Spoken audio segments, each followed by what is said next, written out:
Bom, galera, estou eu aqui de novo, né, para falar mais um pouquinho sobre as alterações climáticas de ordem global. Nós devemos entender que o marco zero, onde as coisas começam a acontecer com maior intensidade, com maior veemência, foi um grande fenômeno sócio-histórico e econômico que se chama Revolução Industrial.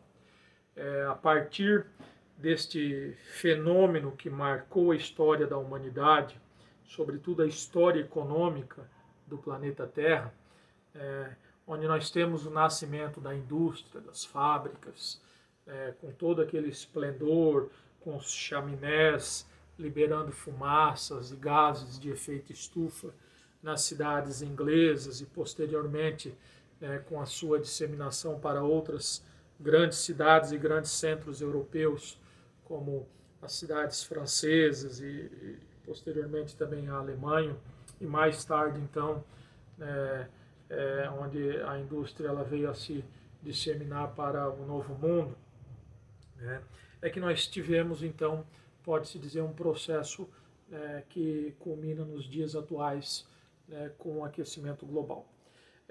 Naquela ocasião nós tínhamos como força motriz do sistema produtivo, ou seja, como matriz energética, a queima de carvão mineral.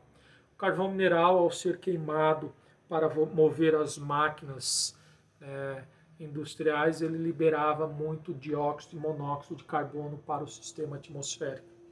Então, posteriormente nós tivemos aí o surgimento e a disseminação em grande escala, culminando aí nos dias atuais com um número bastante expressivo de automóveis circulando nos países e sobretudo nas grandes cidades, que também é outro grande vetor de gases de efeito estufa, dos chamados Gs, que produzem o aquecimento global.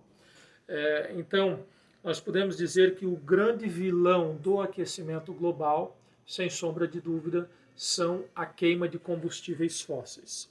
Os combustíveis fósseis que são encontrados, por sua vez, na queima de carvão mineral, atualmente ainda de forma mais expressiva nas usinas termoelétricas e, obviamente, também na circulação de veículos automotores, onde há, de certa forma, um processo de combustão que queima, então, o petróleo, a gasolina, o diesel, liberando monóxido e dióxido de carbono para a atmosfera. Além disso, nós temos também o óxido nitroso, ou óxido de nitrogênio, que é outro gás de efeito estufa e que tem comprometido com o aquecimento global. O aquecimento global o que é? É a elevação da temperatura em ordem planetária, ou seja, é o aquecimento do clima médio do planeta, das médias de clima do planeta. Tá? Então, é um conjunto de fatores desenvolvido pelos sistemas produtivos, pela indústria, pelos veículos automotores, enfim, pela queima de combustíveis fósseis, principalmente, que emite os chamados gases de efeito estufa para a atmosfera. A atmosfera, de certa forma, ela vai ficar, então, envolta a essa camada, essa espessa camada de gases de efeito estufa. Ok. Quais seriam, nós já vimos aqui, então, quais são as causas do aquecimento global. Sem sombra de dúvida, nós podemos dizer que o aquecimento global ele está muito associado à queima de combustíveis fósseis que geram, então, os gases de efeito estufa. Mas quais seriam as consequências adversas do aquecimento global para a sociedade? Bom, segundo grandes cientistas, o aquecimento global ele vai trazer grandes consequências, consequências nefastas, extremamente nocivas para a diversidade biológica e para a sociedade global. Nós devemos entender que a elevação da temperatura em ordem planetária vai fazer com que, em primeiro lugar, as calotas polares elas venham a passar por um processo de degelo. Então nós temos uma imensa quantidade de água no estado físico sólido, ou seja, congelado, aprisionado nos polos e também no topo das grandes montanhas, das grandes formações orogênicas, né, do planeta Terra. E, obviamente, toda essa cobertura de gelo das áreas polares e do topo das grandes formações orográficas, das grandes montanhas, Cordilheira dos Andes, Alpes, Pirineus, Himalaias, obviamente, elas vêm a se derreter. Com o derretimento vai existir uma adição de uma enorme quantidade de água na forma líquida no oceano. O oceano vai passar por um processo de elevação. Essa elevação já existiu há milhões de anos atrás, né, denunciando que então o aquecimento global não é apenas um subproduto da modernidade, ele já aconteceu no passado geológico, e existem várias evidências disso. Uma delas por exemplo, o solo amazônico, que é um solo arenoso quartzoso e que é uma das evidências de que o Oceano Atlântico ele já cobriu toda aquela grande planície amazônica. E depois, obviamente, ele voltou para o nível em que ele se encontra hoje. Mas o aquecimento global ele vai trazer grandes consequências para o planeta. Haja visto que a população mundial ela tem as suas principais redes urbanas, um conjunto extremamente grande, acentuado de cidades, bem como as maiores cidades, as metrópoles, as megalópolis e as megacidades, aquelas cuja população suplantam 10 milhões de habitantes. Então o que acontece é que essas cidades elas estão numa faixa litorânea. Com a elevação do nível do oceano, obviamente grandes cidades, cidades importantes num cenário econômico e urbanístico mundial, né, como Nova York, Rio de Janeiro, enfim, tantas outras, podem ter o seu litoral um pouco comprometido. Tá? Pois bem, além disso, nós também devemos destacar aqui que o aquecimento do planeta Terra vai causar um desequilíbrio termodinâmico no clima mundial. Esse desequilíbrio termodinâmico há de fazer com que algumas regiões venham a padecer de secas mais prolongadas, de períodos maiores de estiagem, enquanto que em outras regiões vai se verificar, de certa forma, chuvas mais agudas, índices mais acentuados de precipitação pluviométrica num espaço relativamente curto de tempo. Obviamente, isso trará cheias e enchentes, né, que, de certa forma, acabam trazendo efeitos assim, bastante danosos para as sociedades. Ok. Para a diversidade biológica, nós também devemos destacar que as mudanças climáticas em ordem planetária causam danos causam danos à diversidade biológica. Principalmente as espécies de anfíbios.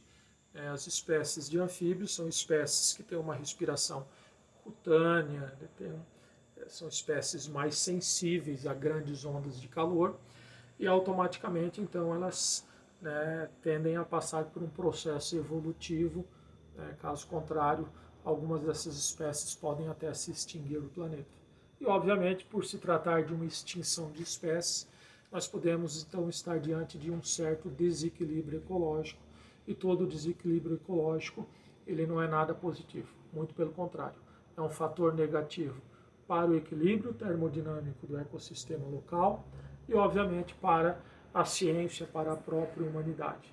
Haja visto que às vezes numa dessas espécies você pode ter princípios ativos, em que os cientistas eles possam descobrir a descoberta de alguma doença, de algum fármaco e aí por diante.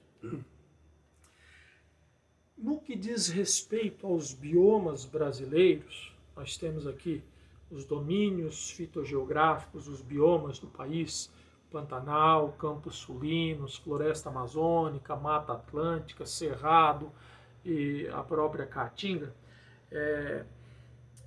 Há um consenso na ciência de que o aquecimento global, a elevação da temperatura em ordem planetária, vai fazer com que haja uma alteração brusca no regime pluviométrico, sobretudo no bioma amazônico. Essa alteração no bioma amazônico vai fazer com que haja uma regressão do porte arbóreo deste bioma, né, em face da redução de umidade, da redução dos processos de evapotranspiração, né, e aí, consequentemente, da redução dos processos de chuva, os processos pluviais, né. Então vai existir uma redução, né, do porte dessa vegetação, onde as previsões mais catastróficas, né, mais apocalípticas, vamos assim dizer, elas ressaltam que com isso nós teremos, né, o estágio da floresta amazônica que poderia regredir a uma condição semelhante ao cerradão. O que é o cerradão? É um ecótono de interface, ou seja, uma área de transição e contato entre o cerrado e a floresta amazônica, onde o cerrado, né, conforme ele vai direcionando para as áreas de menor latitude, ou seja, em direção à linha do Equador, ele vai recebendo um adicional de pluviosidade e vai adquirindo, de certa forma, uma transgressão ecológica. E a floresta amazônica, por sua vez, conforme vem em direção à região central do Brasil, onde nós temos o bioma do Cerrado, ela vai tendo essa regressão ecológica, porque ali o clima já não é mais o clima equatorial, e sim o clima tropical continental. Então os índices pluviométricos são menores. Essa condição de cerradão, que hoje é o ecótono de transição e contato entre o Cerrado e a Amazônia, tá? É uma perspectiva de que a floresta amazônica ela teria uma regressão a essa condição, segundo então a ciência. Tá? Obviamente, vocês sabem que a floresta amazônica, ela, através dos rios voadores, do processo de evapotranspiração, ela acaba formando massas de ar, a massa equatorial continental, que leva a chuva para muitas regiões do país, proporcionando, inclusive, nessas regiões, né, um desenvolvimento maior do sistema produtivo, do sistema fabril, das unidades de produção e da própria atividade de pecuária e agricultura, que são também super dependentes dos recursos hídricos. Então, essa nova geografia dos biomas em função das alterações climáticas, ela tende, obviamente, a fazer com que haja um novo regime das massas de ar no planeta, no Brasil, no planeta também, né? Mas por hora nós estamos falando do Brasil. Vai existir também, né, em decorrência disso, uma nova geografia dos cultivos agrícolas e das regiões mais prósperas e mais desenvolvidas aqui no Brasil. Obviamente, por se tratar de um aquecimento global, de um processo gradativo, mas que é contínuo, né, então isso não vem a se concretizar já, mas sim daqui a algumas décadas. Mas lembra vocês que esse processo já está em trâmite. É isso aí.